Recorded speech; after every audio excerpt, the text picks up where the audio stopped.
The fastest way to center something vertically and horizontally with CSS is to use position grid, but then you have to choose between place items and place content. There are two different shorthands that we can use with grid, and sometimes one will work and sometimes the other will work. So to understand why they work in different situations, in this video we're going to break the two shorthands down and look what they're actually doing so we can better understand how everything's working with them and how you can always get your content centered really easily.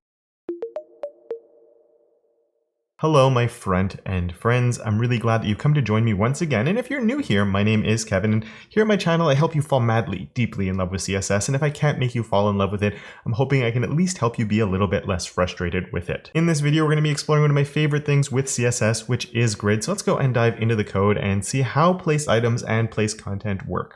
All right, so I have a really basic setup right now where we have a main grid here with one card in it. And importantly, this main grid here has a width and a height set on it just to really illustrate what's happening, especially because we're going to be vertically centering. So often with that, you might have a height set on something. Even though importantly, I've set this as a min height and not a height. If you do need to set heights, I'd really strongly encourage that you use a min height instead of an actual height on something, just so you don't run into overflow issues. But that's not what this video is about. We want to be looking at place items and place content. And you will notice with this grid, I've only done a display grid right now. We don't have any columns or rows set up. We will be adding them and looking at when we have more content. But let's start with a place items of center and see what happens where, look at that, perfectly right in the middle. And then as I mentioned, we also have the place content shorthand, which, well, it's exactly the same thing. So what's the difference between the two of them? And place content is a shorthand, and the shorthand for the place content is for a justify content of center and an align content of center. And when we do the two of those, we will see it goes right back into the middle. And then the place items is also a shorthand. So if we do this, that would be a shorthand for saying that we would have a justify items of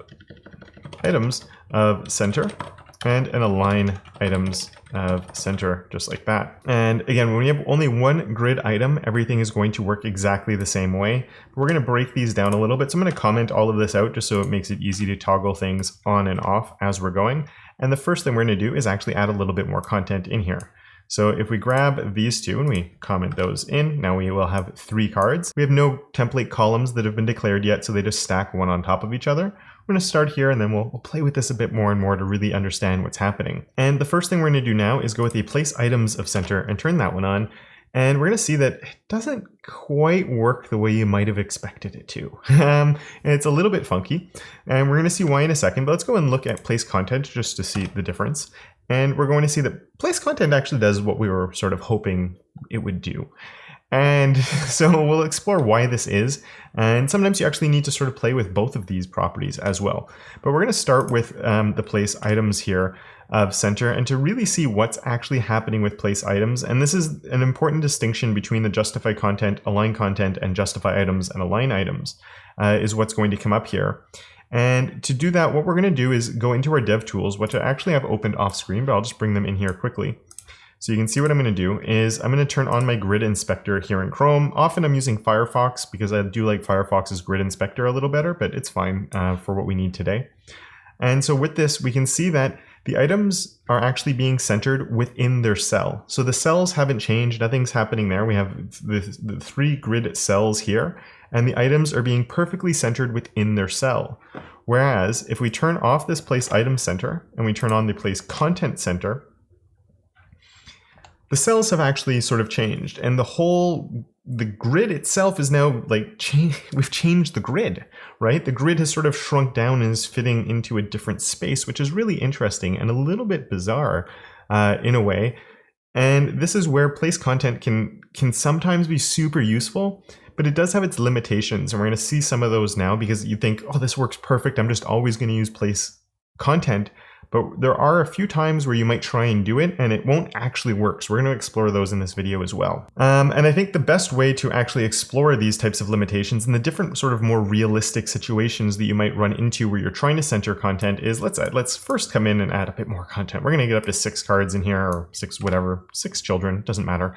And there we go. So they're all there. But let's add some columns here just to make this a little bit more interesting. So we'll do a grid template columns.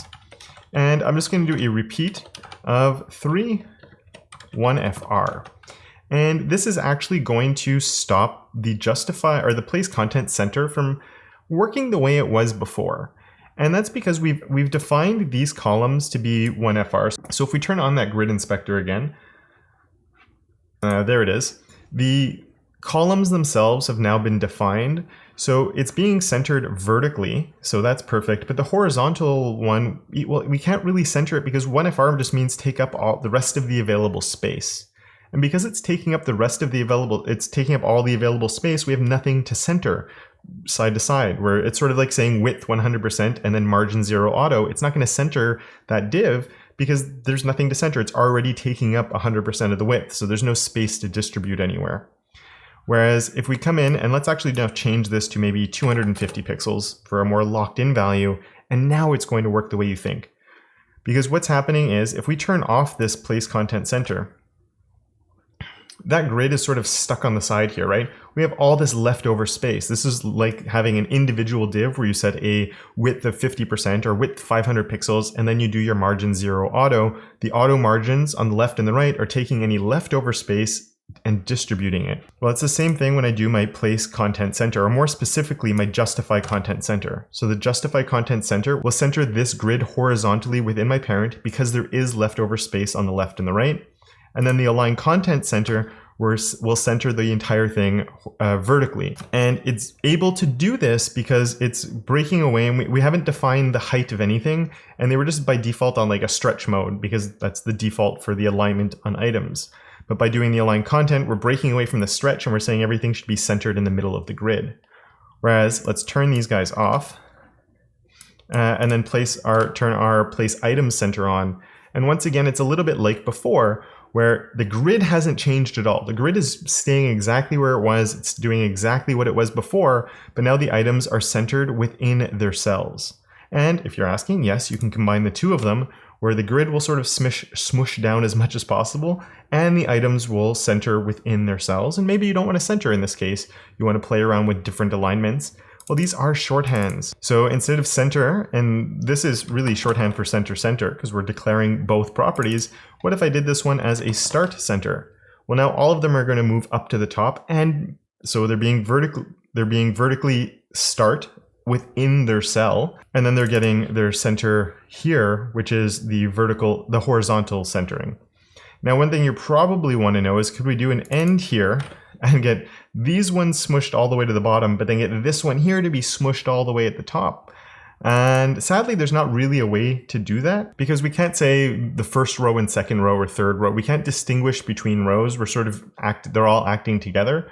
But we do have place self and justify self and all of that. And on him, you could do like a place self or an align self and actually pull him up, and then on an individual basis, we can overwrite these. And really the TLDR of this would be that generally speaking, place items or place content, it's one or the other that you're going to want to use. If you're really not sure, try one. If it doesn't do what you wanted it to, try the other one. But just don't forget, if this is set to a 1FR, that it might not be giving you the type of things that you're expecting it to, or the type of behaviors that you're expecting it to, where it might not center horizontally and vertically. It might only do the vertical centering. And sometimes that's all you need, but I often use place items because I'm often using like a single grid thing that I'm trying to center in the middle of it. And then the place content though can be a lot more useful when you do have multiple items going on. And if you're relatively new to CSS Grid and you'd like to explore more, or if you're more experienced with Grid and you're trying to push the limits and do some more exciting things with it, I have a beginner's playlist on the top right there, and I have that more advanced video right here. And with that, a really big thank you to Adam, Johnny, Stuart, Tim, and Randy for being my supporters of Awesome over on Patreon, as well as all my other patrons for their monthly support. And of course, until next time, don't forget to make your corner of the internet just a little bit more awesome.